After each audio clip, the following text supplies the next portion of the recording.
तो इसका मतलब उन्होंने खलनायक की भूमिका अपनाई है, खलनायक का काम किया है, वो खलनायक है, ऐसा कहा जा सकता है। तो ये बात थी जिसकी वजह से मैंने 6 अक्टूबर के पहले इस विषय पर वीडियो नहीं बनाया। अब दूसरी बात यह है कि ये वीडियो बनाने का कारण वो टटीपुंजी नहीं है, मैंने केवल उसको क्लियर किया कि आखिर उन्होंने कैसे कैसे क्या किया होगा। लेकिन ये वीडियो उनके लिए नहीं बनाया जा रहा है, ना उनका बारे में कुछ कहना मेरा कोई उद्देश्य है। तो ये वीडियो बनाने के पीछे का मेन मकसद ये है कि हमको इस बात को समझना कि आखिर संसद किस चीज के लिए है और आरएसएस मुख्यालय किस चीज के लिए है। दोनों की अपनी अपनी पावर है, दोनों का अपना अपना कार्य करने का तरीका है, उनका अपना अपना कार्य का दायरा है, दोनों का है। तो जो लोग हमारे बहुजन समाज में जो जागरूक बहुजन जिन्हें कहा जाता है, वो जागरूक बहुजन बेसिकली दो प्रकार के हैं। एक वो जागरूक बहुजन है जो राजनीतिक रूप से ही पूरी तरह जागरूक है, वो राजनीति से बहुत ज्यादा प्रेरित है।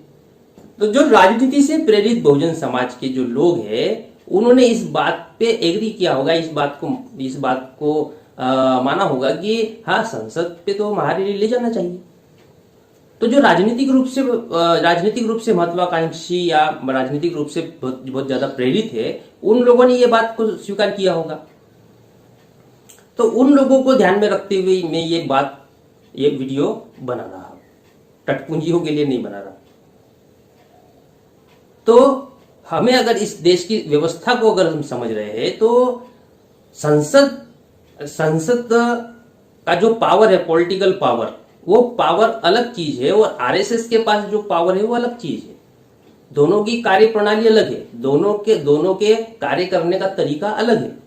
संसद एक संवैधानिक संस्था है जहां से भारत देश के लिए नियम कायदे कानून बनाए जाते हैं, लेकिन वहां पर नियम कायदे कानून ही बनाए जाएंगे और एज ए पॉलिटिकल वहां काम होगा। लेकिन आरएसएस क्या है? आरएसएस ये सामाजिक, धार्मिक, सांस्कृतिक और लोगों का जो विचार है वैचारिक, इसको नियंत्रित करने का काम करता है। तो आरएसएस पूरी व्यवस्था को नियंत्रित करने का काम करता है। संसद केवल नियम कायदे कानून बना सकता है। भाई, बाबा साहब अंबेडकर संविधान सभा में गए थे, तो संविधान सभा में जाने के बाद उन्होंने क्या किया? नियम कायदे कानून ही बनाए। और जब नियम कायदे कानून बनाए तो हिंदू कोड बिल का जब नियम बनाने लगे तो महिलाएं उनके विरोध में आ गई थी। हुआ था ना ऐसा, ये रियल फैक्ट है। तो बाबा साहब अंबेडकर संविधान सभा में तो थे, यानी संसद में थे। तो संसद में जाके नियम और कायदे कानून ही बनाए जा सकते हैं, लोगों की सोच में तो परिवर्तन नहीं कर सकते है ना। और सोच में परिवर्तन ना होने की वजह से ही बाबा साहब अंबेडकर हिंदू कोड बिल के तहत जिन महिलाओं के हक और अधिकार के लिए कानून बना रहे थे, वही महिलाएं बाबा साहब के खिलाफ में मोर्चा लेकर आ गई थी। और फिर बाबा साहब अंबेडकर को उन्हें मीटिंग लेकर समझाना पड़ा, और जब उनको समझाया गया उसके बाद में फिर उन लोगों ने बाबा साहब की बात मानी, नहीं तो बाबा साहब के विरोध में मोर्चा लेकर आ गए थे। तो संसद में क्या किया जा सकता है? तो संसद में नियम कायदे कानून बनाए जा सकते हैं।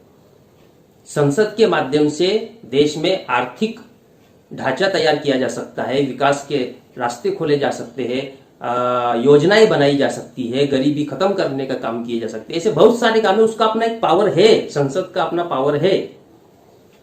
लेकिन दूसरी तरफ जो आरएसएस जिस बात को संभालता है, जिस बात का संचालन करता है, वो सामाजिक व्यवस्था है, वो धार्मिक व्यवस्था है, वो संस्कारों की व्यवस्था है, वो मनुष्य के वैचारिक व्यवस्था को संभालता है कि मनुष्य जो भारत की आम जनता है, उनके विचार कैसे होने चाहिए, वैचारिक रूप से तैयार करने का काम करता है। ये काम संसद तो नहीं कर सकती। वैचारिक रूप से, धार्मिक रूप से, सांस्कृतिक रूप से लोगों के मन मस्तिष्क को तैयार करना और फिर वर्ण और जाति के समर्थन में लोगों को खड़ा करना, ये काम तो आरएसएस कर रही थी, आरएसएस करती है। ये सामाजिक व्यवस्था है।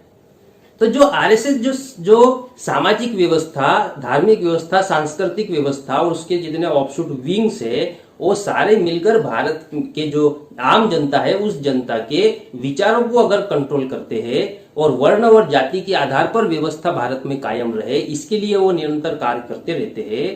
तो आरएसएस संसद को कंट्रोल करता है, संसद आरएसएस को कंट्रोल नहीं करता। ज्यादा बड़ी ताकत तो आरएसएस के पास है।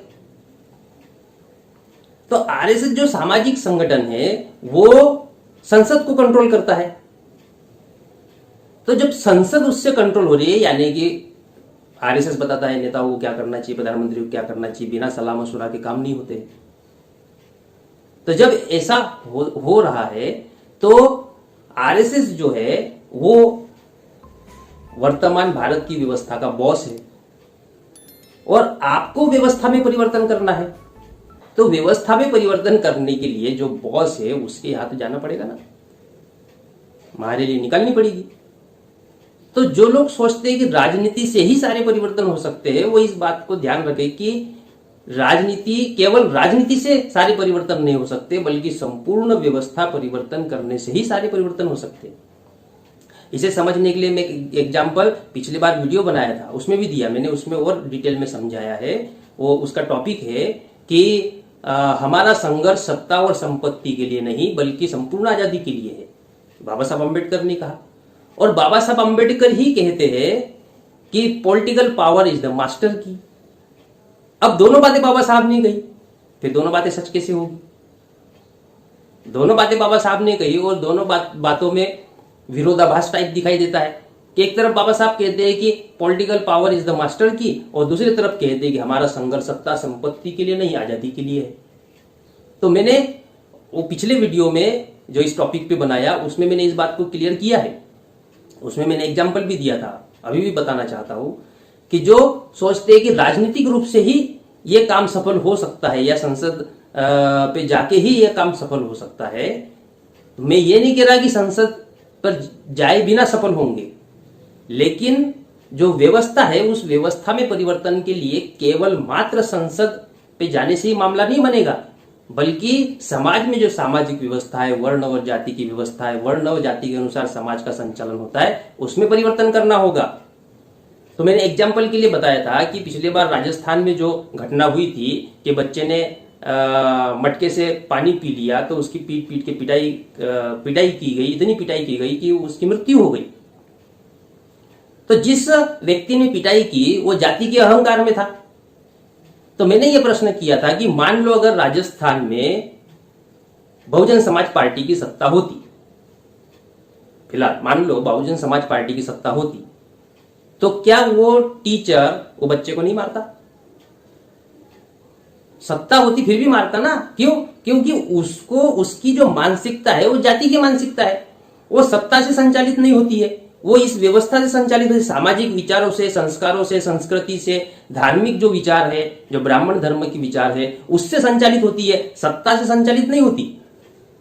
वो एग्जाम्पल मैंने दिया था। मध्य प्रदेश में 2 शेड्यूल कास्ट के बच्चे खेत में पोटी करने गए थे, तब वो खेत के मालिक ने उनको मारा था, उनको भी बहुत पिटाई की थी। तो वो पिटाई की थी तो उसको जब कहा गया आपने क्यों पिटाई की, तो उसने कहा कि धर्म ग्रंथों में लिखा हुआ है कि राक्षसों की पिटाई करनी चाहिए। तो ये जो इधर जो भरा हुआ है, ये जो टट्टी भरी हुई है जाति की, वर्ण की और ऊंच नीच की, ये तो ब्राह्मण धर्म की वजह से भरी हुई है। अब ब्राह्मण धर्म की वजह से जो गंदगी भरी हुई है वो सत्ता में जाने के बाद में कैसे करोगे? क्योंकि वो तो मानसिकता से जुड़ी हुई है।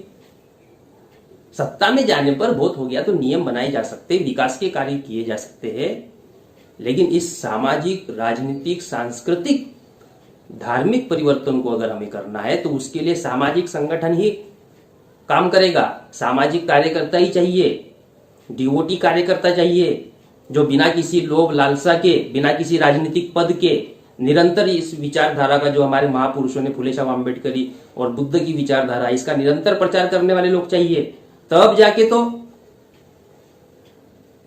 ये व्यवस्था समाप्त होगी। तो आरएसएस जो है वो इस वर्ण और जाति की जो विचार है, जो धार्मिक व्यवस्था है, जो संस्कार है, उसको खाद पानी देने का काम करता है, और हम वर्ण और जाति के खिलाफ में चाहते कि समता स्वतंत्रता भाईचारा पे स्थापित हो, तो उसके लिए इसका विरोध करने वाले संघ का तो विरोध करना होगा ना।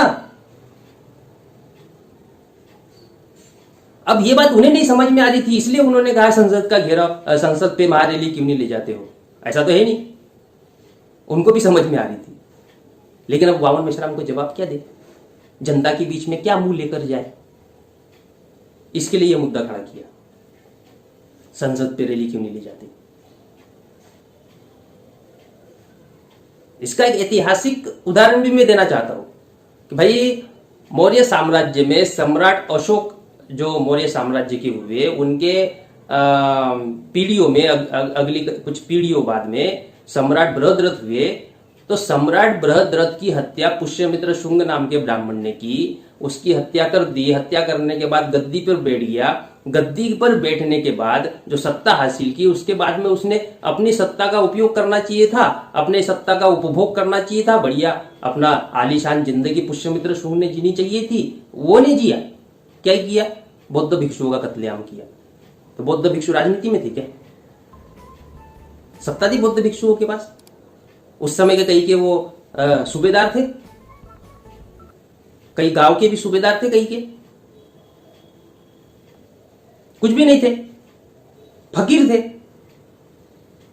जो बौद्ध भिक्षु है वो तो फकीर थे, उनके पास में तो 7 से ज्यादा चीजें रखने का कोई अधिकार नहीं था, नियम ही बना दिया था तथागत बुद्ध ने। तो फकीर थे, फकीरों को क्यों मारा, पुष्यमित्र शुंग ने क्यों मारा। अगर आपका कहना है कि संसद पे क्यों नहीं जाते हो, इधर क्यों जाते हो, तो फिर पुष्यमित्र शुंग से पूछो ना कि तेरे को जब सत्ता मिल गई तो चुपचाप बैठा रहता, अपनी सत्ता का उपयोग करते रहता, अपना उपभोग करता, इधर क्यों गया बौद्ध भिक्षुओं को मारने के लिए। वो जानता था कि ये जो बौद्ध भिक्षुओं का संघ है, इनके बड़े बड़े यूनिवर्सिटीज है, यहाँ से समता स्वतंत्रता भाईचारा न्याय के विचारधारा का प्रचार होता है। इनके जो संस्कार है वो समता को प्रस्थापित करने के लिए है, इनकी जो मान्यता है समता स्वतंत्रता के लिए है। और हमें अगर इस देश के लोगों को गुलाम बनाना है तो वर्ण और जाति के आधार पर हमें भारत का निर्माण करना होगा। उस निर्माण करने में ये सबसे बड़ी बाधा है, इसलिए उन्होंने हिंसा का सहारा लिया। आज आप लोग समता स्वतंत्रता भाईचारा न्याय स्थापित करना चाहते हैं, तो इसके विरोध में जाति के आधार पर, वर्ण के आधार पर इस देश में इन विचारों का प्रचार करने वाले जो लोग हैं वो कहां से आते, तो आरएसएस में से आते हैं। विश्व हिंदू परिषद है, विश्व हिंदू परिषद के बाबा है। अब ये जो प्रीतम लोधी वाला मामला हुआ, वो किससे जुड़ा हुआ है, वर्ण व्यवस्था से ही जुड़ा हुआ है ना। वो जो बागेश्वर बाबा है, तो बागेश्वर वो कहाँ की पैदाइश है, आरएसएस की पैदाइश है। और क्या कर रहे हैं, वर्ण व्यवस्था के आधार पर ही लोगों को तैयार कर रहे हैं ना। और यही बता रहे हैं ना कि ब्राह्मणों को सर्वश्रेष्ठ मानना चाहिए, क्योंकि धार्मिक ग्रंथों में लिखा हुआ है कि ब्राह्मण सर्वश्रेष्ठ है, ब्राह्मण उच्च है, ब्राह्मण नालायक हो तब भी वो ऊंचा है। इसका प्रचार कौन कर रहा है, ये बाबा लोग कर रहे हैं। और बाबा कहां से, कौन से खदान से निकले हैं, छत्तीसगढ़ में जो साहू महिला थी, वो साहू महिला भागवत कथा कर रही थी, तो वहां के ब्राह्मणों ने विरोध किया कि आप साहू है तो फिर उसके बाद में आप भागवत कथा नहीं कर सकती, ये तो ब्राह्मणों को दिया हुआ अधिकार है। वो किस आधार पे बोल रहे हैं ब्राह्मणों को दिया है, ब्राह्मण धर्म के आधार पे। फिर ब्राह्मण धर्म के आधार पे जनता को, लोगों को तैयार करते हैं, और लोगों को तैयार करके वर्ण व्यवस्था के समर्थन में तैयार करते हैं। तब तो जो जनता है वो ब्राह्मणों को ही बुलाती है ना भागवत कथा करने के लिए, किसी SC ST OBC के आदमी को बुलाती है क्या। अब ये जो मानसिकता है समाज में कि ब्राह्मण ही सर्वश्रेष्ठ है और ब्राह्मणों से ही भागवत कथा करानी चाहिए, संसद इस पर रोक कैसे लगाएगी, कैसे लगाएगी बताओ। तो ये संसद के दायरे में नहीं आता है, ये सामाजिक व्यवस्था, धार्मिक व्यवस्था और सांस्कृतिक जो व्यवस्था है उसके दायरे में आता है। संसद के दायरे में जो आता है वो वही काम करेगी ना। किसी आदमी को आप रोक नहीं सकते ना कि वो भागवत कथा किससे कराए, उस पर नियम नहीं बना सकते ना कि भागवत कथा तुम्हें जो है केवल मात्र इन्हीं से करानी पड़ेगी। लोकतंत्र में तो ऐसे, संसद में तो ऐसा आप उनका वो स्वयं का अधिकार है, चाहे ब्राह्मण से कराए चाहे किसी से कराए। तो ये क्या है, ये वैचारिक गुलामी है, ये वैचारिक संस्कृति निर्माण की है उन्होंने वर्ण और जाति के आधार पर। और फिर इस पूरे भारत देश की अन्य व्यवस्था को वो संचालन कर रहे वर्ण और जाति की व्यवस्था के आधार पर, चाहे प्रशासनिक व्यवस्था हो, चाहे न्यायिक व्यवस्था हो, चाहे संसद की व्यवस्था हो, चाहे सांस्कृतिक व्यवस्था हो, चाहे धार्मिक व्यवस्था हो, चाहे प्रचार माध्यमों की व्यवस्था हो, चाहे समाज में जो छोटे छोटे लेवल पर जो काम होते हैं उसकी व्यवस्था हो, सारा आरएसएस वर्ण और जाति के आधार पर संचालित हो, इसके लिए काम करता है। तब जाके तो फिर चिल्लाते हो ना कि संसद में ओबीसी का प्रधानमंत्री होने के बावजूद ओबीसी के लिए कुछ नहीं करता है, तो वो आरएसएस की वजह से है। और फिर मामला खड़ा करते हो कि संसद में महारैली लेकर क्यों नहीं जाते हो।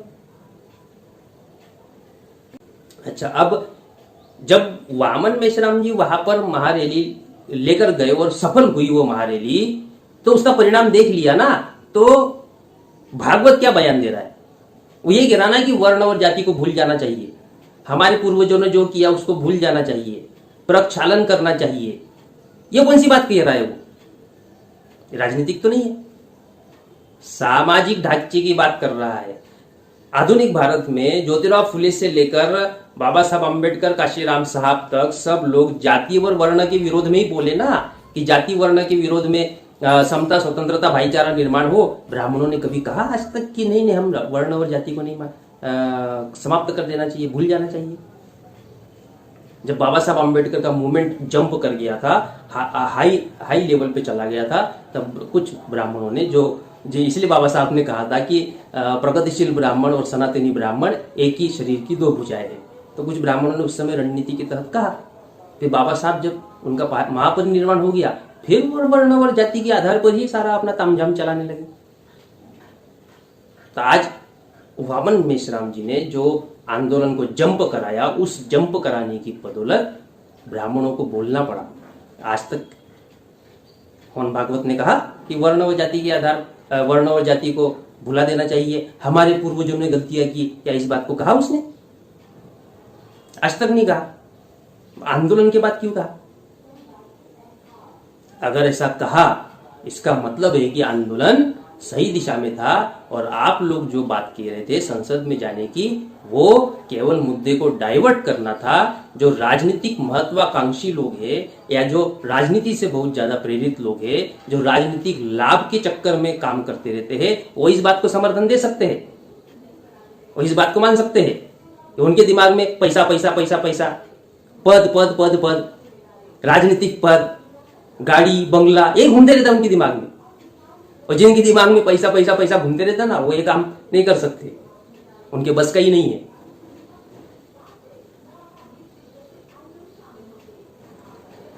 तो इस तरह साथियों कि संसद ये पॉलिटिकल, इसका सिंबल है कि राजनीतिक पावर संसद पे है, लेकिन सामाजिक, धार्मिक, सांस्कृतिक, वैचारिक पावर आरएसएस के पास है। और हम इस देश में व्यवस्था परिवर्तन, जिसे आमूलचूल परिवर्तन कहते हैं, वो आमूलचूल परिवर्तन हम करना चाहते हैं। केवल संसद पे कब्जा करने से मामला हल नहीं होने वाला है, हमें इस देश की संपूर्ण व्यवस्था में परिवर्तन करना है। इसके लिए संपूर्ण व्यवस्था को संचालित करने वाली संस्था को समाज के सामने नंगा करना जरूरी है। इसलिए जो रैली गई, ये कई गुना सफल हुई, और 2025 तक वामन मेश्राम जी ने घोषणा की है कि 2025 में 10 लाख लोगों की रैली आरएसएस के मुख्यालय पर ले जाएंगे, प्रोटेस्ट मार्च ले जाएंगे। और इसी दिशा में ये काम व्यवस्था परिवर्तन के लिए आगे बढ़ते रहेगा। जो जिस उद्देश्य के लिए संगठन बनाया गया था और वह लिखा होता था व्यवस्था परिवर्तन के लिए समर्पित, उस उद्देश्य को नहीं छोड़ा गया है। उसी उद्देश्य के लिए निरंतर कार्य चलता रहेगा जब तक व्यवस्था में पूर्णतः परिवर्तन नहीं हो जाता। तो इस वीडियो के माध्यम से मैं यही बात आप लोगों के सामने रखना चाह रहा था। और आप लोगों ने इतना लंबा वीडियो जो यहाँ आखिरी तक जिन लोगों ने वीडियो देखा होगा, उनको बहुत बहुत मेरे हृदय से आभार। और सभी साथियों को नमो बुद्धाय, जय भीम, जय भूनिवासी।